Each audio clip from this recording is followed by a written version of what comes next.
Cosmo FM. Oh man, I love it. 90.5. Nothing but the best. Let's catch the sun and let's start this. I played you there, Katy Perry with Teenage Dream. Don't know when you heard that song, but it's been a good hot minute. But as promised, we are talking to Sam Apata, who is the Executive Convener. And we started the week with the week that was and everything that's happening. And it's dawned on me that we are officially in August.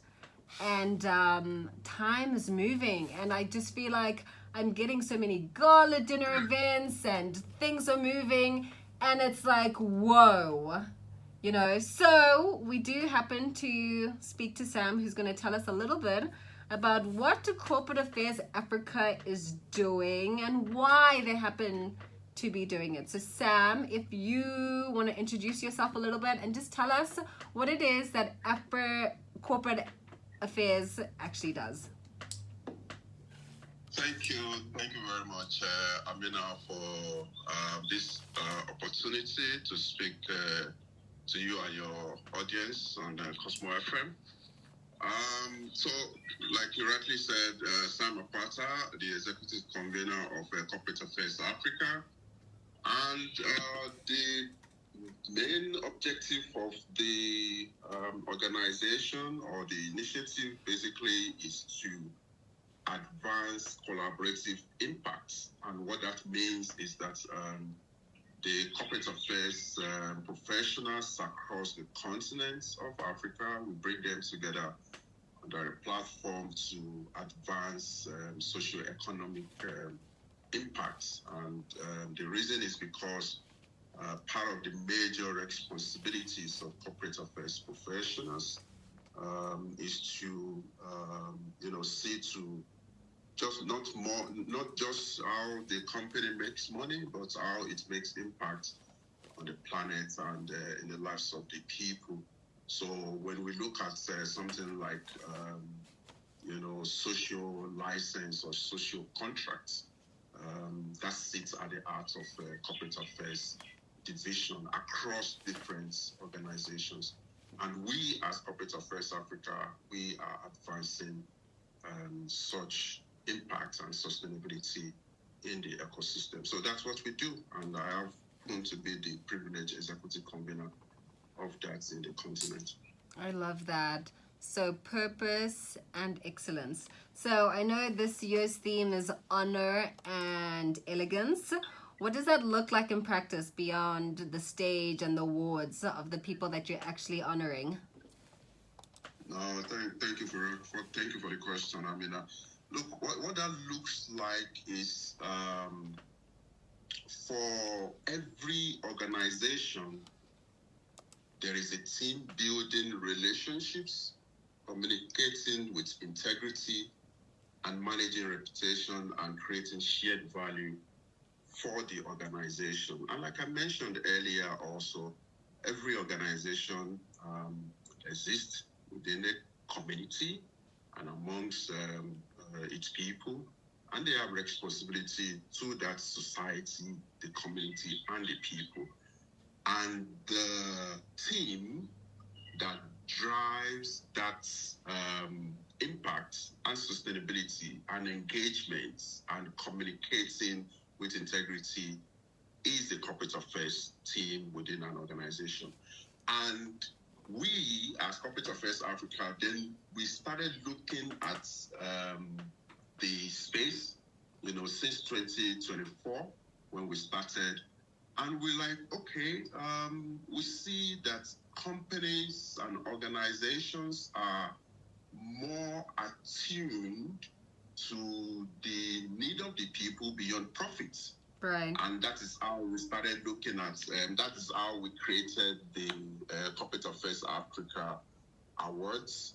And with a well-researched team, we come up with the rationale to be able to award an organization the key activities that we look at, and the impact thereof. So to your question, beyond the stage and the ceremony and all of that, it is the impact that the organization is making that enabled us, that we research, to then be able to recognize them for that. And of course, if you go to the theme of the award, it is recognizing leadership excellence, impact, and sustainability.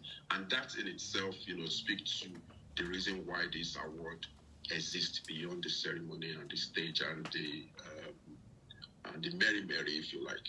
Right.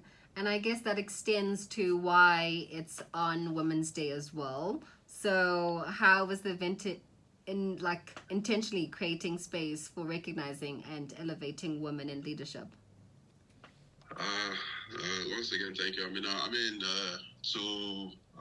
To your audience, happy Women's Month. This is the 1st of August 2026, and it is rightly so to congratulate and to appreciate all the women out there. And to start with you, happy Women's Day. Happy Thank you. I receive. And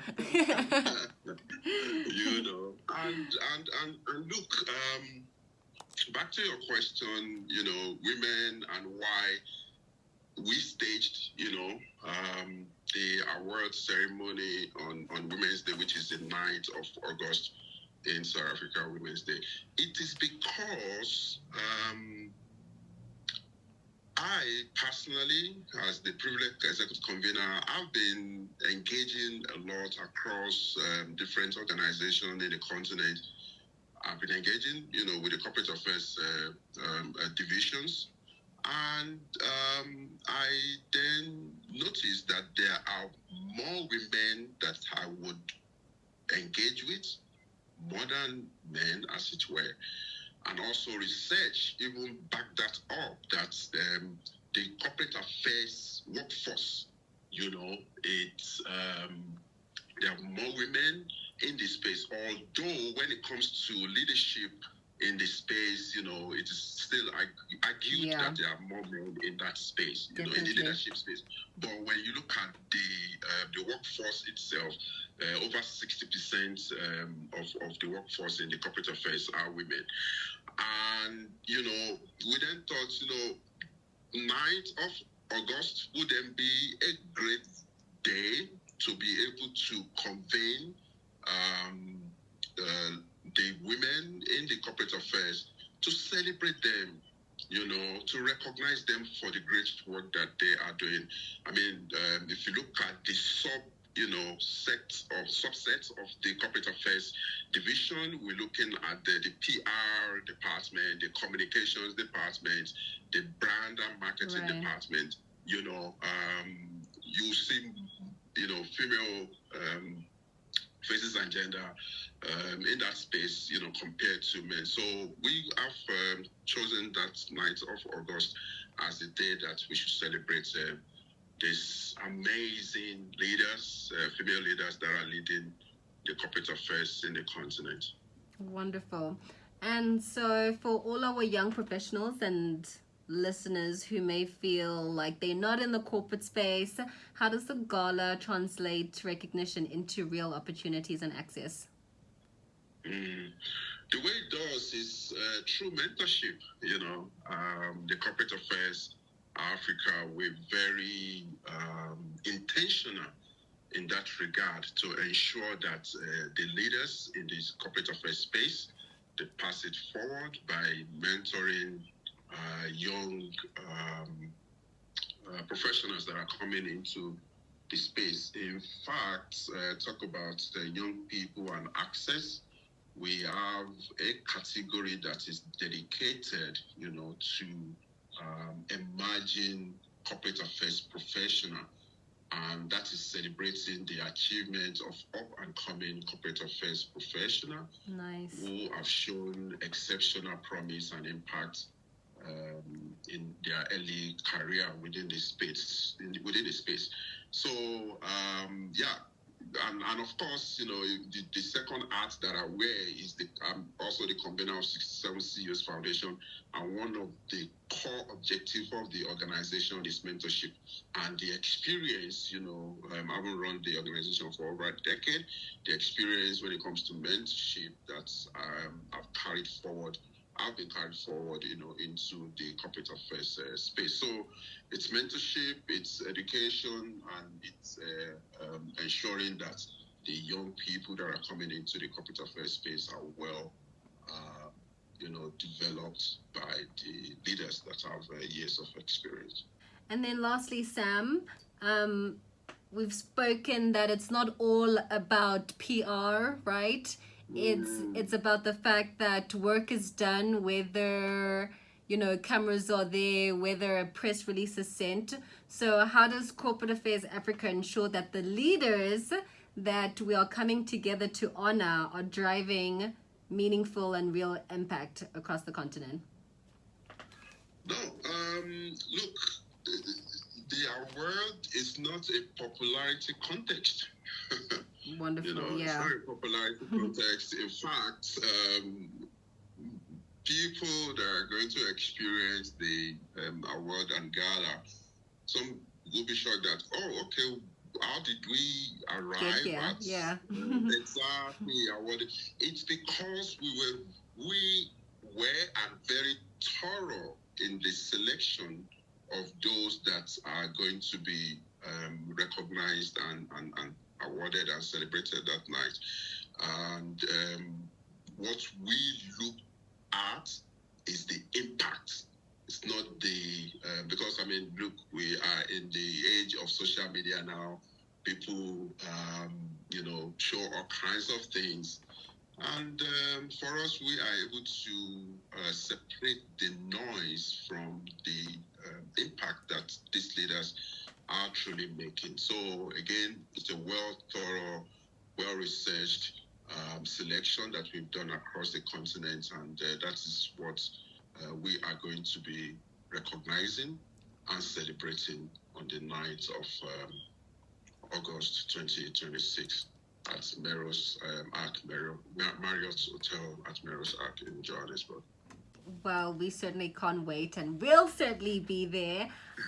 Thank you for your time, Sam. If anybody wants more information about what it is that you do, to collaborate, to get involved with these mentorships that you speak of, where can people go?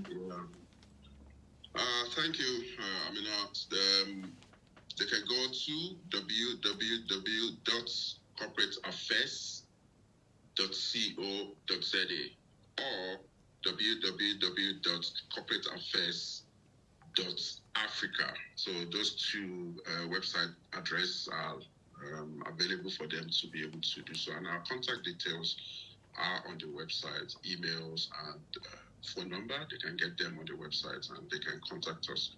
And we're very excited that we're going to be hosting different leaders in that night. And we're going to have your amazing Amina also. Say less. Yes. Thank you so much, Sam, for Thank that. you for giving us the opportunity to be able to speak to you and speak to your audience. You're doing an amazing job there, Amina, and thank you once again for the opportunity. Oh, appreciate it, Sam. Well, you heard it. It is exactly 7:33, taking you all the way to 9 o'clock.